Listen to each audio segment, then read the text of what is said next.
Amruthadhaare serial ವಿಷದ ಗಂಜಿ ಕುಡಿದ ಶಕುಂತಲಾ ಸತ್ಯ ತಿಳಿಯಲು ಅಡ್ಡಾಡಿದ ಭೂಮಿಕಾ.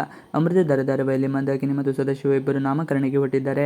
ಆದರೆ ಅವರ ಕಾರು ಕೈಕೊಟ್ಟಿದೆ. ಸದಾಶಿವ ಕ್ಯಾಬ್ ಬುಕ್ ಮಾಡಲು ಮುಂದಾಗಿದ್ದಾನೆ. ಆದರೆ ಮಂದಾಕಿನಿ ಮಹಿಮಾ ಕಾರು ಇರುವಾಗ ನಾವ್ಯಾಕೆ ಕ್ಯಾಬ್ನಲ್ಲಿ ಹೋಗಬೇಕು ಎಂದು ಹೇಳಿದ್ದಾಳೆ. ಮಹಿಮಾ ಬಳಿ ಒಂದು ಮಾತು ಹೇಳದೆ ಅವಳ ಕಾರಿನ ಕೀ ತೆಗೆದುಕೊಂಡಿದ್ದಾಳೆ. ಇದೇ ಸಮಯಕ್ಕೆ ಮಹಿಮಾ ಆಗಮಿಸಿ ತನ್ನ ಕಾರಿನ ಕೀಯನ್ನು ಹುಡುಕುತ್ತಿರುತ್ತಾಳೆ. ವಿಷದ ಗಂಜಿ ಕುಡಿದ ಶಕುಂತಲಾ ಆಗ ಮಂದಾಕಿನಿ ಕಾರ್ ಕೀ ಅನ್ನು ತಾನು ತೆಗೆದುಕೊಂಡಿರುವ ಬಗ್ಗೆ ಹೇಳುತ್ತಾಳೆ. ಆಗ ಮಹಿಮಾ ನನ್ನ ಒಪ್ಪಿಗೆ ಇಲ್ಲದೆ ನನ್ನ ವಸ್ತುಗಳನ್ನು ಬಳಸುವುದು ನನಗೆ ಇಷ್ಟವಾಗುವುದಿಲ್ಲ ನಿಷ್ಠುರವಾಗಿ ನಡೆದುಕೊಳ್ಳುತ್ತಾಳೆ. ಇದರಿಂದ ಮಂದಾಕಿನಿ ಹಾಗೂ ಸದಾಶಿವನ ಮನಸ್ಸಿಗೆ ನೋವಾಗುತ್ತದೆ.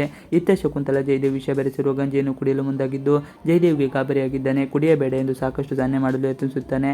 ಆದರೆ ಭೂಮಿಕಾ, ಮಲ್ಲಿ, ಅಜ್ಜಿ ಎಲ್ಲರೂ ಅಲ್ಲೇ ಇದ್ದರಿಂದ ಅದು ಸಾಧ್ಯವಾಗುವುದಿಲ್ಲ. ಶಕುಂತಲಾ ಗಂಜಿಯನ್ನು ಕುಡಿದೇ ಬಿಡುತ್ತಾಳೆ. ಜಯದೇವ್ನಿಂದ ಕಷ್ಟಕ್ಕೆ ಸಿಲುಕಿದ ಶಕುಂತಲಾ ಗಂಜಿಯನ್ನು ಕುಡಿದ ಬಳಿಕ ಮಲ್ಲಿಗೆ ಗಂಜಿ ನೀಡಲು ಮುಂದಾಗುತ್ತಾಳೆ. ಆದರೆ ಭೂಮಿಕಾಳಿಗೆ ಜಯದೇವದಲ್ಲಿನ ಗಾಬರಿ ಆತಂಕವನ್ನು ಹೆಚ್ಚಿಸುತ್ತದೆ. ಹೀಗಾಗಿ ಆ ಗಂಜಿ ಚೆಲ್ಲುವಂತೆ ಮಾಡುತ್ತಾಳೆ. ಅಡುಗೆ ಭಟ್ಟರಿಗೆ ಹೊಸ ಗಂಜಿಯನ್ನು ತಯಾರಿಸಲು ಹೇಳುತ್ತಾಳೆ. ಶಕುಂತಲಾ ಅಲ್ಲಿಂದ ಹೊರಟು ರೂಮಿಗೆ ಹೋಗುತ್ತಾಳೆ. ಶಕುಂತಲೆಗೆ ತಲೆ ಸುತ್ತು ಬರುತ್ತದೆ. ಹಿಂದೆಯೇ ಹೋಗುವ ಲಕ್ಷ್ಮೀಕಾಂತ್ ಮತ್ತು ಜಯದೇವ್ ಶಕುಂತಲೆಗೆ ಏನಾಯಿತು ಎಂದು ನೋಡಿ ಗಾಬರಿಯಾಗುತ್ತಾರೆ. ಎಲ್ಲ ವಾಂತಿ ಮಾಡುವಂತೆ ಹೇಳಿ ತಾನು ಗಂಜಿಗೆ ವಿಷ ಬೆರೆಸಿದ್ದನ್ನು ಹೇಳುತ್ತಾನೆ. ಶಕುಂತಲಾ ಸಂಕಷ್ಟಕ್ಕೆ ಸಿಲುಕಿದ್ದು ತಾನು ತಿಂದಿದ್ದೆಲ್ಲ ವಾಂತಿ ಮಾಡುತ್ತಾಳೆ. ಮಲ್ಲಿಗೆ ಬುದ್ಧಿ ಹೇಳಿದ ಭೂಮಿಕಾ ಬಳಿಕ ಜಯದೇವನಿಗೆ ಬೈಯುತ್ತಾನೆ.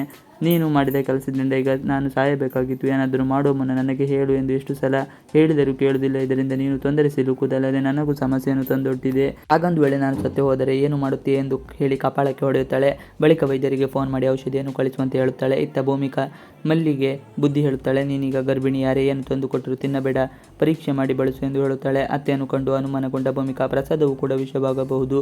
ಎಲ್ಲರೂ ನಿನ್ನ ವಿರುದ್ಧ ಇರುವಾಗ ನೀನು ಆದಷ್ಟು ಎಚ್ಚರಿಕೆಯಿಂದ ಇರಬೇಕು. ನಾನು ತಂದುಕೊಡುವ ತಿಂಡಿಯನ್ನು ಕೂಡ ಅವಮಾನಿಸಬೇಕು ಎಂದು ಹೇಳುತ್ತಾಳೆ. ಬಳಿಕ ಭೂಮಿಕಾ ಗಂಜಿ ಕುಡಿದ ಅತ್ತೆ ಹೇಳಿದ್ದಾಗೆ ಹೇಗಿದ್ದಾರೆ. ಮಲ್ಲಿ ಅನುಮಾನ ನಿಜವೂ ಸುಳ್ಳು ಎಂದು ತಿಳಿಯಲು ಶಕುಂತಲಾ ರೂಮಿಗೆ ಹೋಗುತ್ತಾಳೆ. ಶಕುಂತಲಾ ವಾಂತಿ ಮಾಡಿ ಬಾತ್ರೂಮ್ನಿಂದ ಬರುತ್ತಿದ್ದನ್ನು ನೋಡುತ್ತಾಳೆ.